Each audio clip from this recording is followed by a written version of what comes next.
Hi everybody, Msfs here. So welcome back to Greenland here as we're getting ready for the next leg of our around the world tour here with our TBM 850. Just taking in the view because we really didn't get a good opportunity at the end of the last episode. Just little problems here and there. Obviously had to restart a part of the leg because I had to step away and ended up having some issues, but hoping things go a little bit smoother this time. Can't promise I'm not going to have to step away and do whatever. The other thing that hopefully is present, again, I can only see it in the preview of my recording software, but I don't see it on my screen in front of me because it's an overlay, is that hopefully the bar is present for flying so that you can track the key information, mainly the distance and so forth, without having to wait for me to do things, or say things. But with that, let's go ahead and get ourselves going here. So I'm going to get on to the battery. Get our generator going. Obviously, things need to fire up. I was hopeful I could do this with without a cheat sheet, but I'm not confident, and I really would prefer not to be fumbling around and either have to edit out a bunch of stuff or, other things that rather not be worried about. So we're going to go ahead here. Make sure we have it. We do need to make sure our fuel is full, so we will do that because we've got a nice long flight. And let's see. Fuel select is auto, so we're going to want that. Strobe light is on, and nav light is on. So I don't know if at the day here we'll be able to see it. So I think last time, because there was kind of nothing else happening, and we were going over water, and I'm like, what could go wrong? I think I did use weather, even though we didn't have anything specifically to see, but I saw Reykjavik's got some crazy wind today, so I don't want to crash at the end. So we're going to go back to our normal, let's view what we've got and so forth. So, all right, we want mixture to cutoff, which is where we have it. Auxiliary fuel pump is on. So we just want on, not anything further. We then want ignition on. And we want the starter on.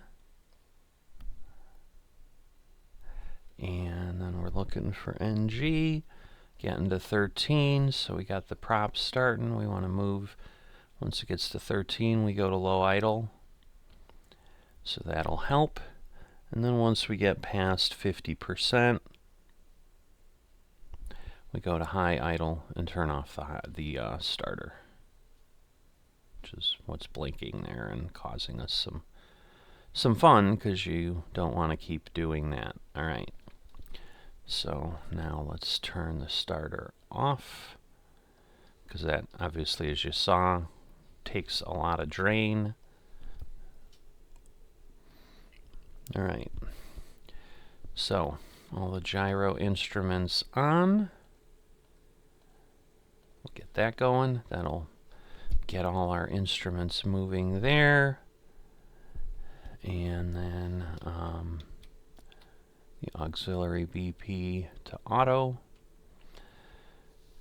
So then we don't have extra pumping.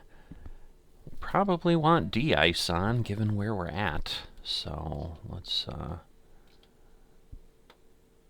Let's turn all these on. Definitely pitot heat. We don't need the inert separator because we're not going on grass. We're going to now just check. We're going to turn the generator to standby and basically make sure that things don't move. And then we're going to turn it back to main. So the other potential challenge I have, because this aircraft does kind of remember its state, I have been using it a lot for off-air stuff. I'm participating in a new VA and FS hub that I've joined called Firefly Air, which is Two-Tone Murphy's community and their thing. And so there's, in essence, a competition where you need to be in the top 3 of kind of the qualifying league, if you want to call it that. So as new members, new pilots in the VA, we're doing that. But that requires a lot of flights. So I've done, I don't know, 60, 70 flights here, and obviously that can put some wear and tear on the plane. So I definitely don't want to skip any of the checks in case I have a problem. Okay, I'm going to turn the air conditioning on, so that should change, because outside right now it's 59. Again, we're not using real weather. Given that it's late October, I'm thinking it would be a lot cooler than that, but still. Okay, we've got air conditioning on. We want fan flow to auto. And then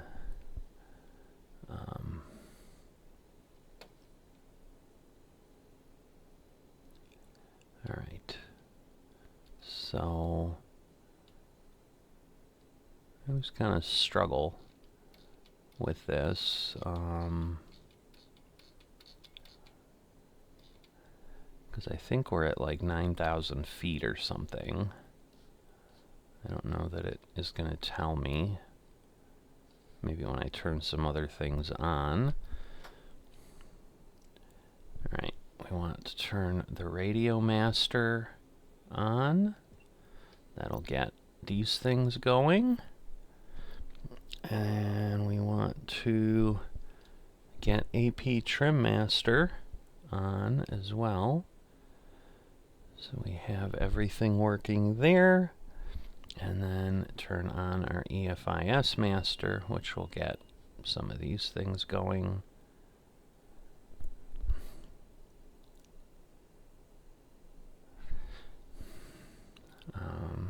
Okay.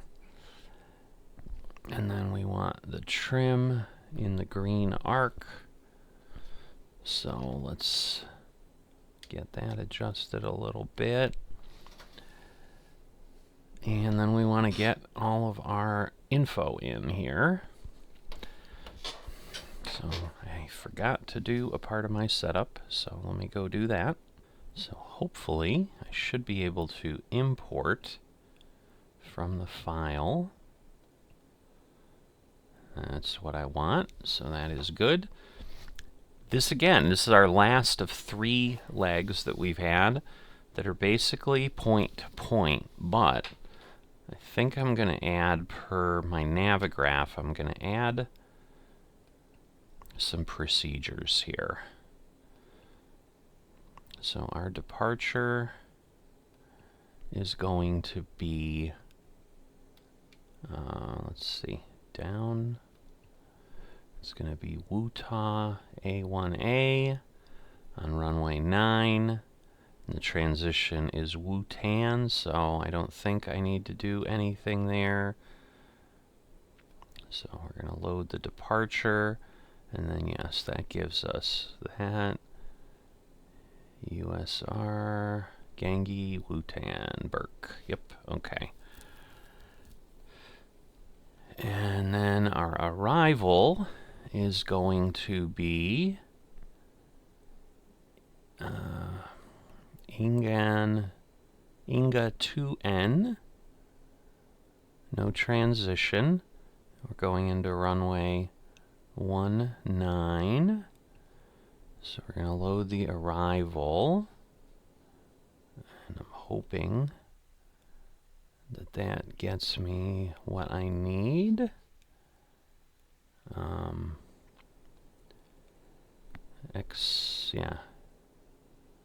Exinu.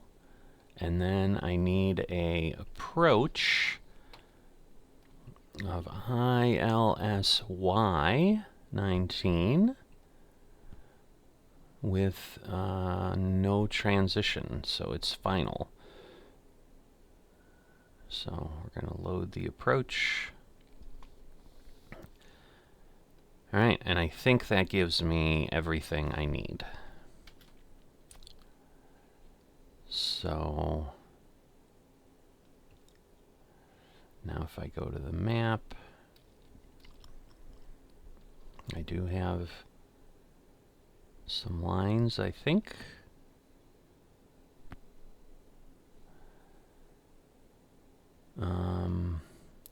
I want to set this to be GPS. I always forget that. We're flying VFR on this. Well, I'm wondering if at this point if I should do something different. It's a VFR tour, so we're just going to stick with that and not really use ATC specifically in what we're trying to do. So the other thing then I need, what is my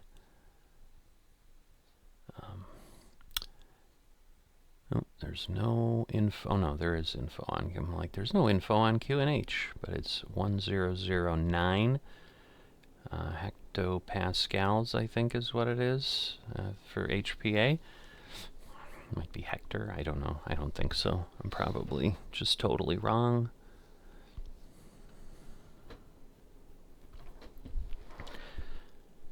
All right. I don't know.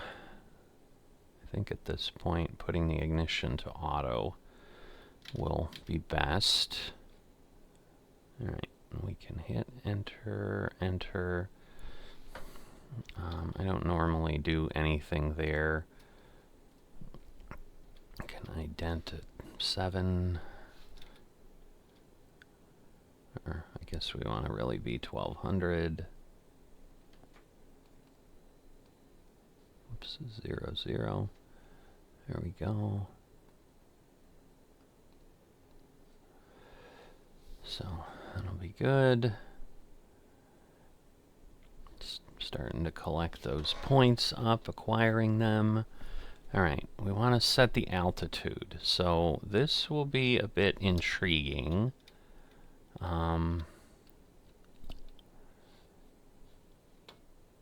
Because, yeah, right now I am... The airport elevation is 165, which is a little nuts, but...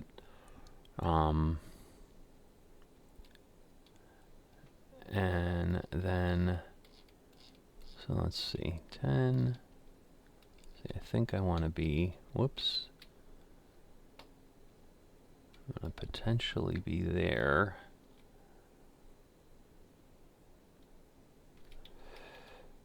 All right, we'll get that. We'll do our ITT test just to make sure everything is working there.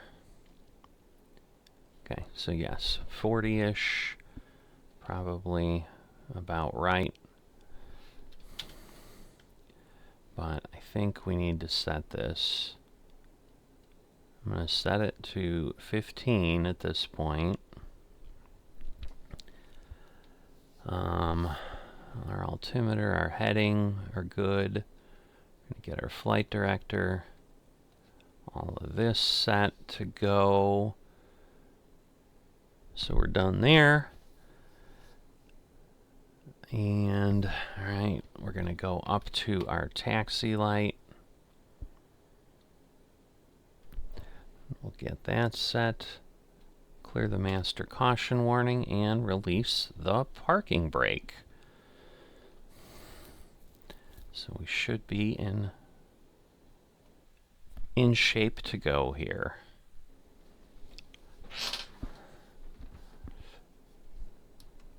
Parking brake off, and we will move a bit.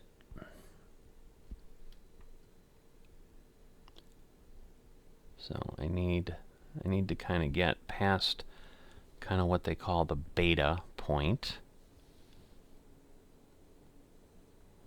which basically gives us enough that we can move. All right, and then we want to go down over here. So yeah, we have a lot of space.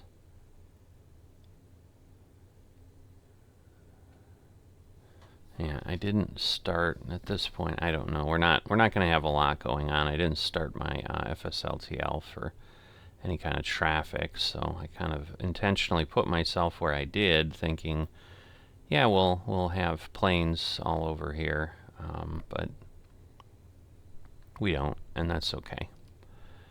All right, so I am going to take off on runway 09, which means I'm going to need to get on the runway and then basically back taxi and head off. So we're going to be heading in the direction we're heading now.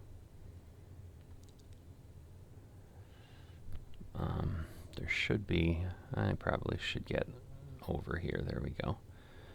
Because yeah, the taxi path is a little different. I'm looking at a chart on my Navigraph, so that helps. Slow down.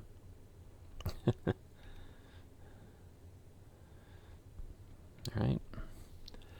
But impressive sight here in Greenland. But because we have no waypoints, we're going to do our normal that we've done, well, our new normal for the last couple things, where I'm going to go ahead and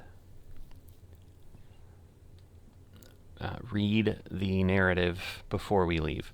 So one of the things I'm going to potentially be trying, and that's part of why I wanted to get this flight done, because I'm really needing to get to, say, the 9th leg, where I actually have more of what this world tour is about, which is not flying point to point, but going to waypoints and getting at least a little bit of information. So I did kind of look over at leg 9 and saw not every waypoint has information like he's done in the past, but a lot of them do. Not quite sure how far I want to go, but once again, given that I need to climb and cross some terrain for sure, I probably want to give myself as much distance as I can. So we've got a ways to still go. So yeah, even though there's some lines there on the chart, that taxiway is X'd out, which is why I went ahead and did what I did. Now, technically, I also see that Apron West, where I was parked, is listed as military only on the chart. So shame on me for spawning there, but I'm not super realism here, because I don't know that I even have the skill set to be super realism. So, but this is how we flew in, if you remember. I know it's been a bit, but you know, we came in over the water and got ourselves down here. All right, so we will now turn around. At least we'll attempt to turn around. Not bad, not bad. I'd say that's not bad. All right, line ourselves up as much as we can. All right. So, let's get our before takeoff. Should be okay. We want to set the flaps to the takeoff position. Haven't done that yet. So that would be good. And we got pitot heat on already. Inertial separator can be off. We're okay. All right, I am going to go to terrain, because that is going to be important. All right, so I actually had a crash to desktop right after I hit the terrain button. So I've loaded back in, put myself on the runway. I think I've got everything set. So we should be in good shape, I'm hopeful. So we're going to try to get airborne, but before we do, we're going to go ahead and again share what the individual has in the narrative. So first off, we're going from Kangerlussuaq to Reykjavik, which Reykjavik is Bravo, India, Romeo, Kilo, is the code for that airport. So kind of right on the western portion of Iceland. 727 nautical miles is about the distance we should have. And so what they've got is Greenland is now going to try to kill us. It's not just the freezing cold, though you'll certainly want to make sure your de-icing equipment is working. That's a good reminder, because I think I see that all off. So let's get all of that on. Charts show the highest minimum safe maneuvering altitude along the route as 9,700 feet. But when I made the crossing, bugs in the Sims terrain data would cause mountainous spikes rising thousands of feet higher to suddenly appear in the path. I suggest climbing to no lower than 15,500 feet to avoid the issue. Your destination is Reykjavik, the capital of Iceland. Our route takes us across the Denmark Straits, where the German battleship Bismarck faced off against Britain's HMS Hood in May of 1941. A duel that ended when a shell from Bismarck exploded in one of the Hood's ammunition magazines, blowing the ship in half with the loss of all but 3 of her crew. So that is what we have, and that explains why I set my altitude there.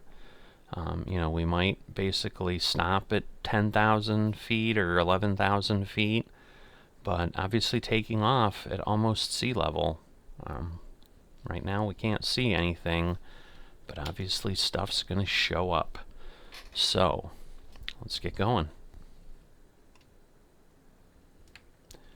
Got a nice long runway here, so we don't have any danger of not being able to take off.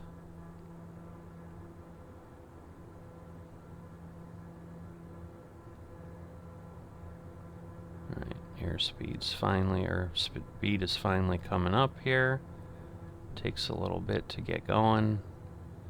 I do think I remembered to turn off my, the weather. If not, I think I can remedy that on the way, but let's see.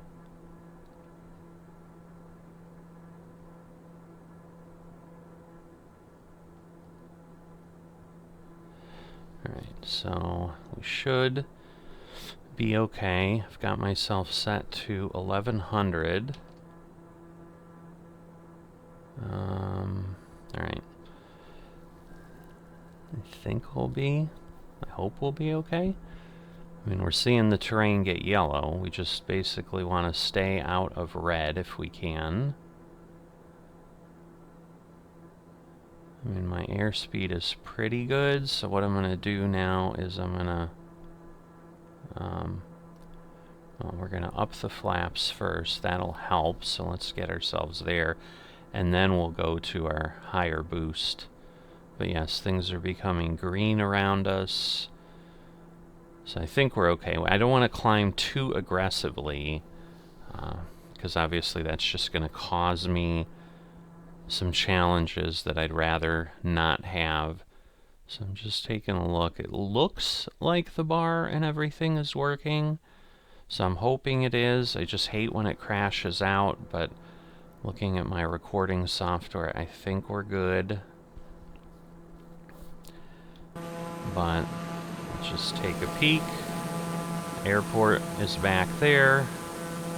Heading out, we got a little bit of water, a river running into the interior.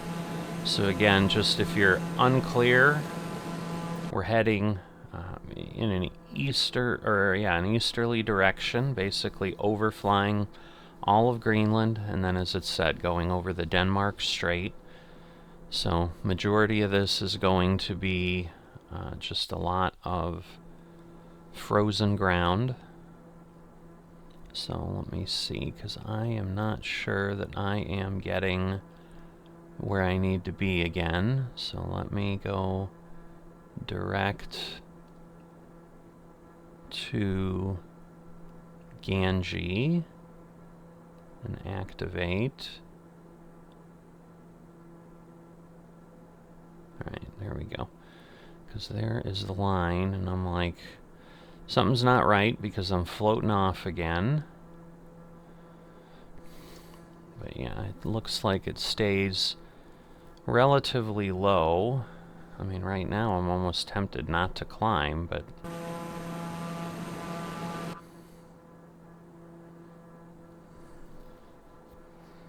So I think right now I will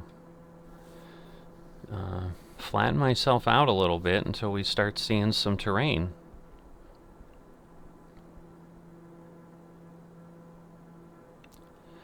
So I go back here. Okay. I think we're good. I'm just nervous now every time I turn the terrain button on. Let me go out. There we go. If I go out a little bit, then at least I've got a little over 10 miles that I can see, and so if things suddenly start appearing, because again, we do have some green that's appearing off in that direction, so it does appear the landscape does get a little higher. And, you know, we're definitely rising, because yeah, I can see where we're at 5,000, 6,000, 4,000. So yeah, we probably, let's just go ahead and get ourselves climbing again. And at this point, I am now gonna make my change to my TBM speed, which is gonna require me to play with my throttle a bit, because I don't want to redline and exceed, because that would be damaging to the engine. But obviously, the more I can do, the more power the plane has, and the higher likelihood that we'll be in pretty good shape. But basically, Wutan is the waypoint where we would be at 4,000. But I see on the chart for sure I need to be at 6, so we're gonna go say to let's go to 8, just to, you know, give ourselves some peace of mind. So if you're new to the series, welcome. And, you know, one of the things I definitely do try to do is, I definitely do, is the intent, since this is a VFR series, is I give you the whole flight. A lot of it will be basically just looking out the window like this, where I may step away for longer legs like this. Obviously, you know, shorter things or things where more activity is going on, it's going to be more interactive. But I'm basically made the decision that, okay, today isn't going to require a lot of my attention because it's a straight flight. Obviously, I'm going to need to pay attention that I don't run into any mountains again, because I really would rather not crash and have to start over, or even start mid-flight like I did the last time. But without any waypoints, that's kind of the process. We can see we've got 7.7 miles to Ganji here, and then Wutan is probably going to be a little bit more than that, maybe 10 from the point we're at.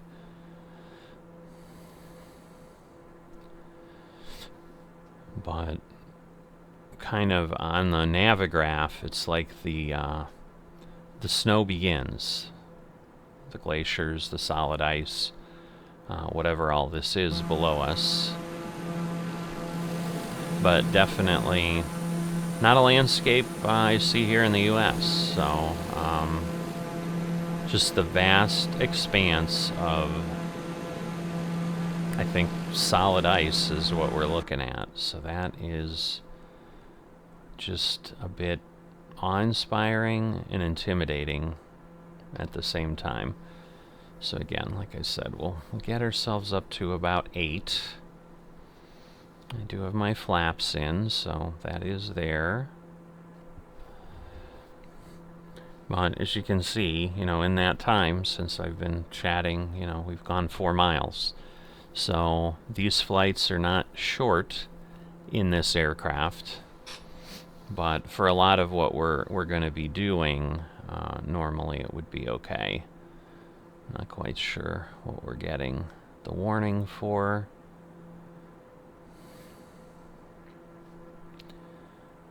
Alright, so we're going to get... Whoops. No, we don't want to go down. There we go. We'll level ourselves out about there, now that we've hit 8,000. And then that'll allow us to pick up some airspeed now. And we should hopefully get going at, a few hundred, at least over 200 knots. Obviously at the higher air, it's even though it's thinner, I think because the engine runs a little less efficiently, things, I'm just wondering now. If I set the prop less, will it... Alright, now I probably want max prop, I guess. I don't know that it ever tells you to move that, but I just was like looking at that and I'm like, well, that just seems like a lot. Because even where we're at, we're like over the red. So maybe I want to be a little bit more like there. Alright, so now, again, when we go to Wutan, which is still over 10 miles away, that's when we're finally at 4,000, so... And, we're not seeing anything as we wouldn't expect, because this only basically starts at, I think, like 1,500 or 2,000 feet. Yeah, 1,500 is where you'll start seeing green, and then 1,000 is where we're in yellow. And 500 is where we're in deep danger. So where you really need to pay attention. So I'm not quite sure how long this will end up being. I'm imagining, say, 2 to 3 hours. But I think this is what we're going to have to look at until we get to the coast and get to some water. And then we'll have water to look at. And then, really, like I said, we're kind of right on the coast when we come into Reykjavik. So there isn't going to be a lot to look at. And so therefore, not going to be much. We'll be able to descend lower, obviously, with once we get over Greenland. And I'm thinking, just given kind of the scale of the inset map that they put in their Word document that gives me this narrative, I'm thinking the far eastern edge is really where we're going to see the biggest height of Greenland. Because really, once we hit 6,000, we are at that level. I mean, we don't get to 7,000 for probably a few hundred miles from here. So I think 8,000's safe for a bit. And again, in theory, we shouldn't be any higher. So it'll be interesting because I'm using the map enhancement. Okay, so we're hitting Wutan, it's turning. Now you can see our next waypoint is 618 now nautical miles away. So we're just basically flying a beeline now. We've basically come off the arrival, or departure, I'm sorry, and we're heading to the approach. And that is 619 miles away, and then we obviously have a bit of movement that we do there, so plane's still obviously trying to orient itself on the proper line. And we're basically at 4,000 now, and everything is just kind of slowly rising ahead of us, even though it may not be as obvious. But I'm sure that's what gets everything kind of sliding toward the coast.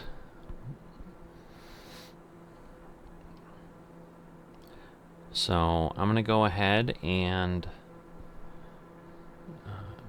kind of put myself in the view here that I need.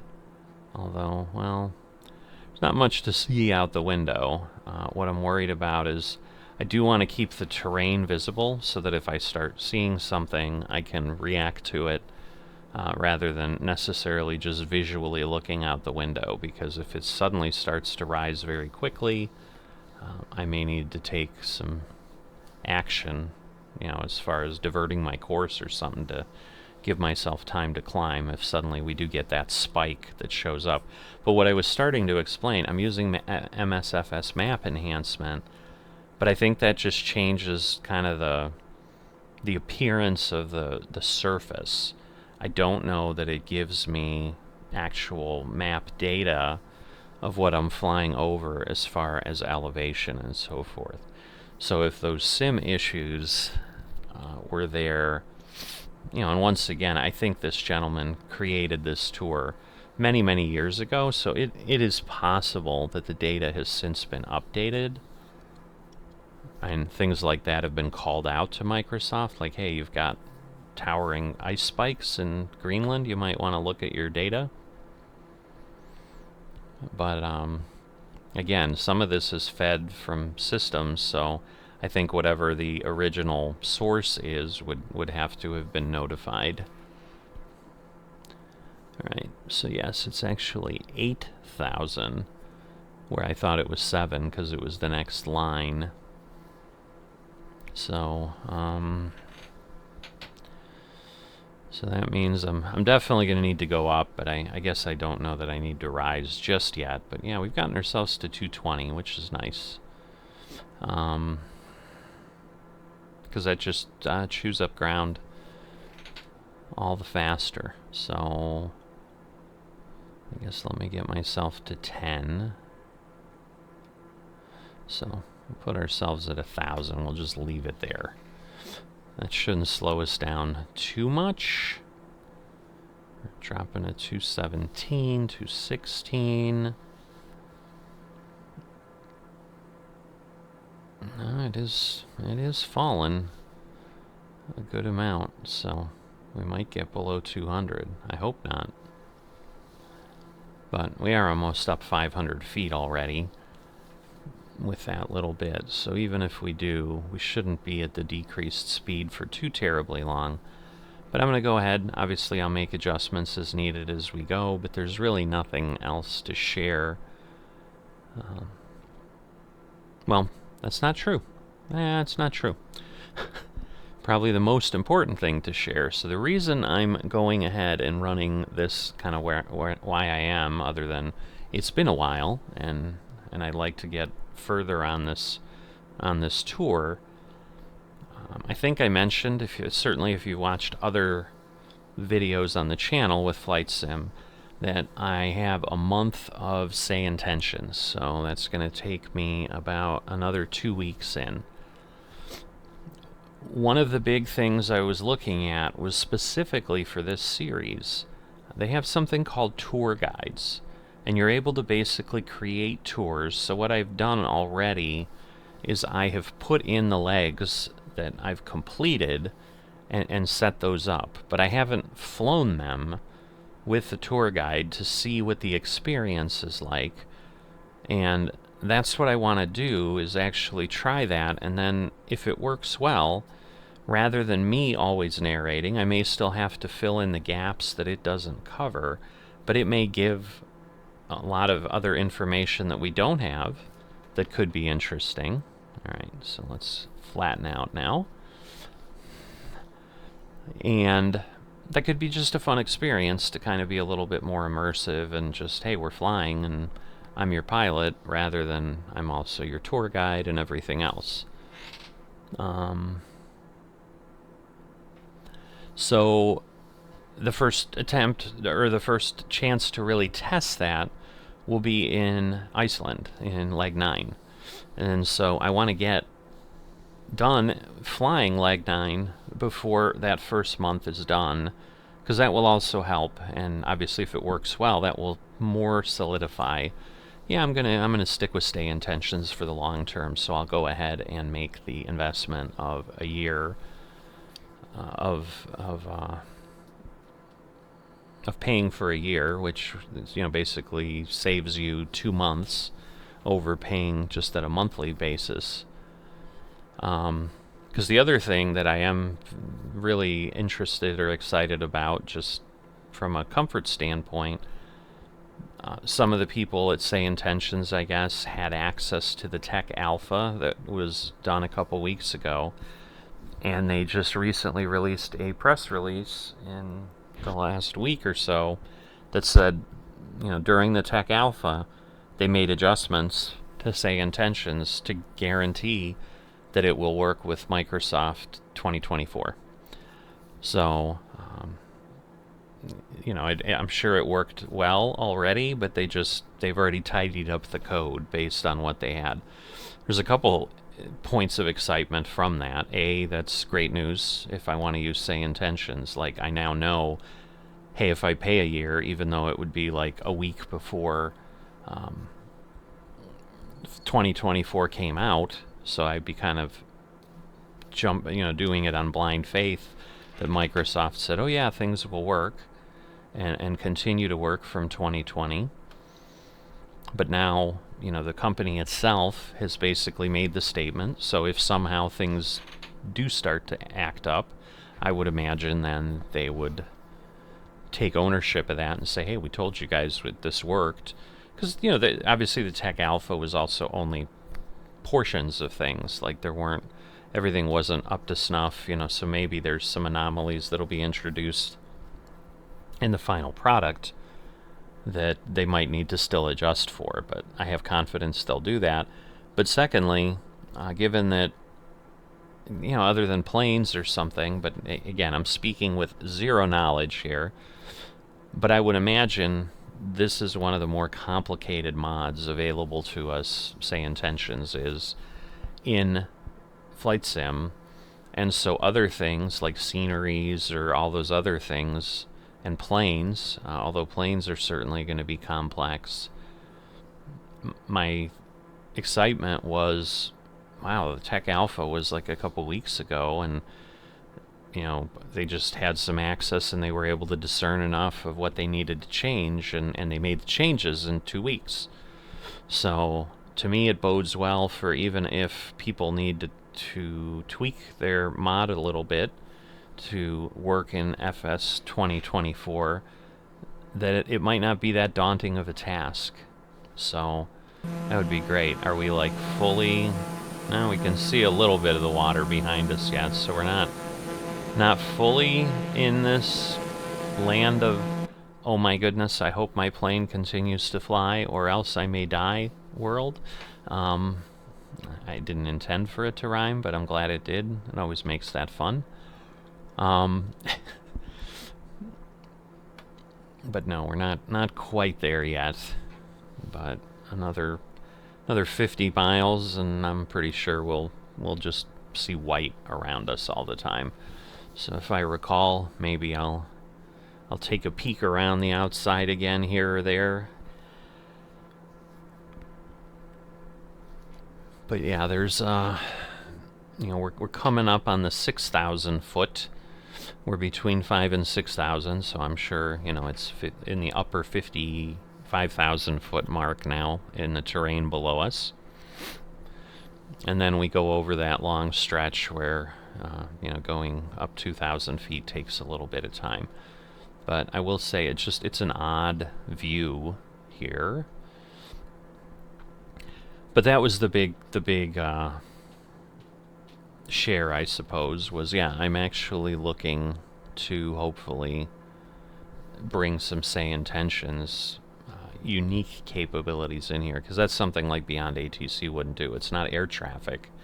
It's them actually giving you information. So You can set the tours up, and basically I'm literally recreating the same, very close to the same map points. Like, I'm really zooming in on the flight plan and almost putting it on the intersection of a street in the city or whatever, so that hopefully the plans would work well.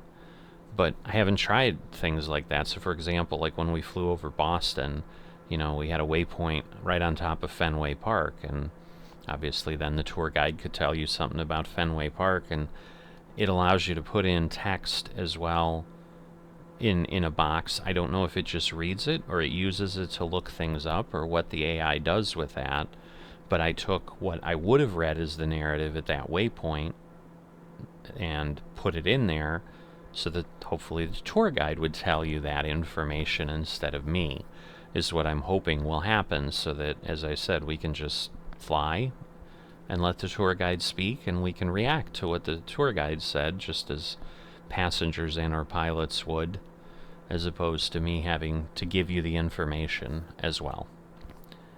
But as I said, when I looked at leg 9, I think there's only 2 or 3 of the 12 or so waypoints that exist that have specific commentary around them. So it's going to be a bit of a sporadic check, but it'll be a check nonetheless. And then hopefully it'll give me enough, because I think I know we have at least one leg after that where we're again doing open water flying to get ourselves to mainland Europe. I think we're getting to the coast of Norway. And, so we'd have to do that and then get to leg 11 to start having some more things, which again, I don't know if there's narrative at every waypoint, but in theory there should be, because that's kind of what they had done in the beginning when we were in the US. And I don't know that I can do all that in the next 2 weeks, so that becomes the challenge.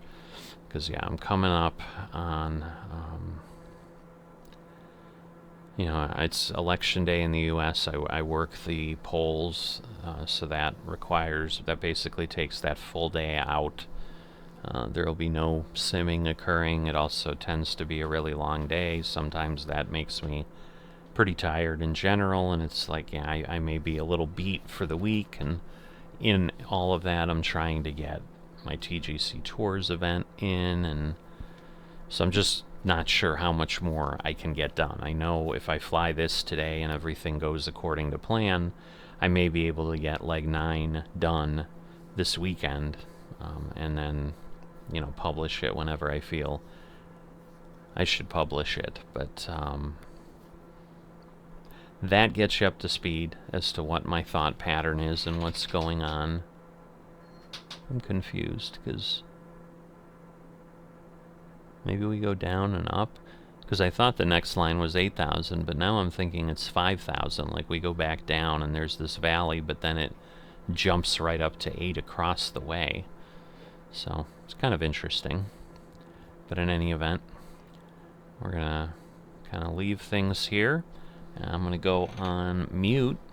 I'll leave things up, and I'll be back with you probably vocally as we're coming into Reykjavik. I might make a comment here or there depending on what happens, if we suddenly see a spike or whatever may occur. But enjoy the vast whiteness. I was going to say enjoy the view, but there's not a lot to see. It's just white. Wow.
So just popping back in to make a comment if you're still watching and enjoying this. We've got some terrain up in front coming up on the west coast of Greenland here. You can see where we're at distance-wise, how close we are to the end, and you know how far we've gone and so forth. But as we get closer, we'll see if I need to do anything, but it is starting to look like I probably will need to rise some.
Alright, as we are getting in here, just moving forward here, so we need to be at 3,500 feet at CF19Y, then 2,800 feet after that, so we'll dial that in and get ourselves down, but at this point I can just kind of guide us in utilizing this approach.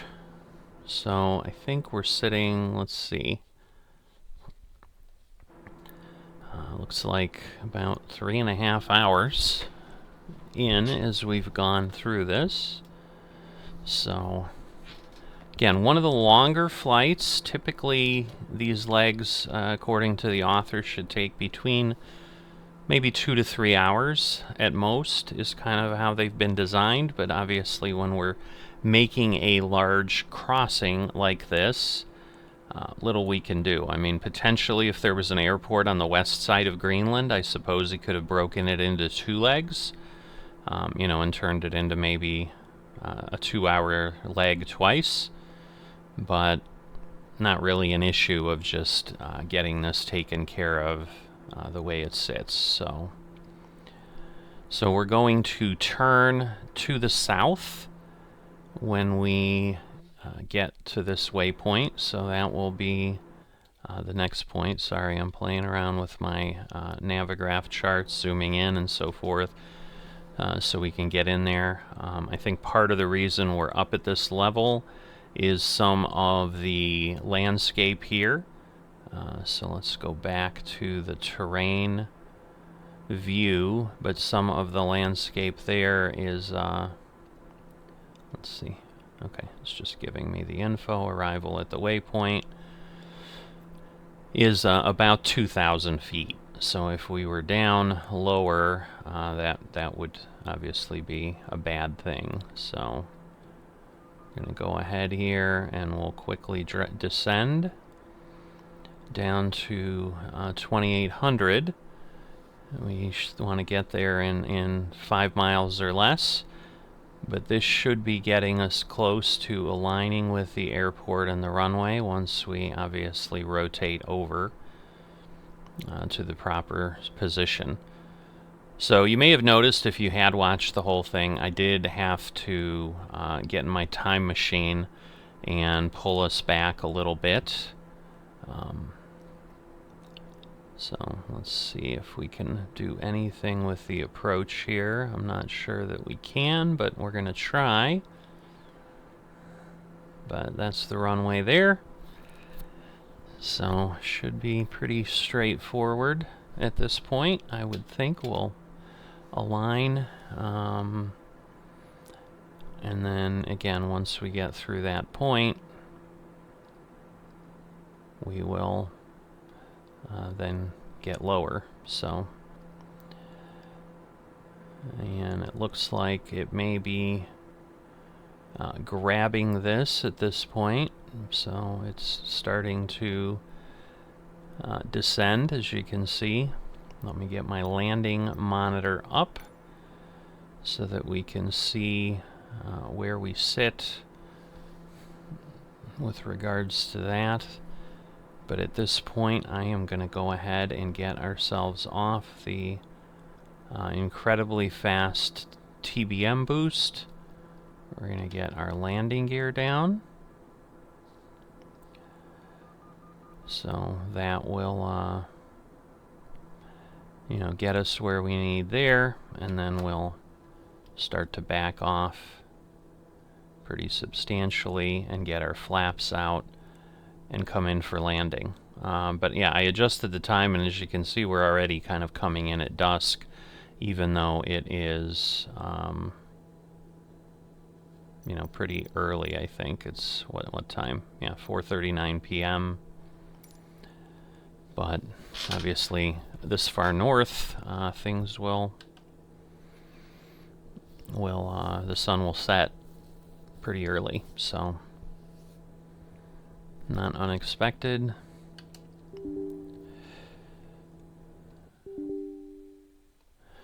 So For whatever reason, my flight simulator is doing that now.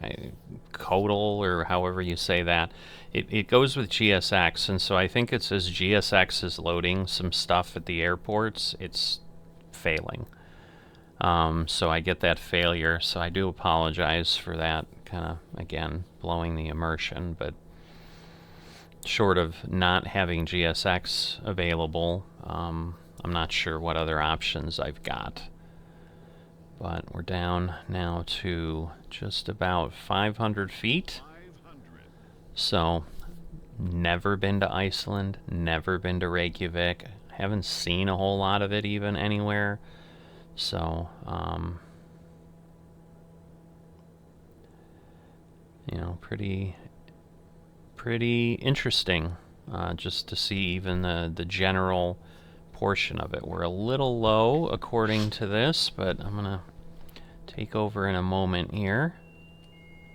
So we'll do that. Get ourselves aligned a little, because yeah, we're coming in pretty low. Back off on the throttle at this point. Should have enough to float in.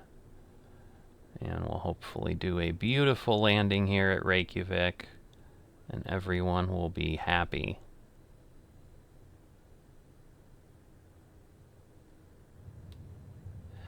Alright, looks pretty gentle.